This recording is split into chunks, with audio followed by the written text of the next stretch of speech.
لغايه اما اخلص كل الكميه اللي عندي.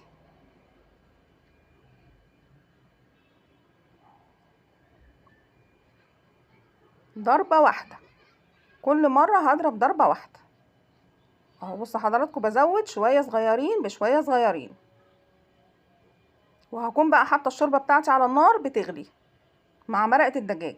وخلي بالك من الملح عشان الملوخيه من النوع اللي بتحدق بسرعه، ما تحطيش ملح خالص غير لما تحطيها في الشوربه وتدوقيها، لان الشوربه هي فيها اصلا ملح، وكمان انت حاطه مرقه دجاج فيها ملح، فخلي بالك عشان الملح ما يزيدش، بتبقى مش حلوه خالص لو زودتي الملح بتاعها لو حدقت منك. خلاص هاخد بقى كده اخر شويه وهحط عليهم معلقه صغيره كربوناتو وانا بضربها كده في الخلاط. هضربها ضربه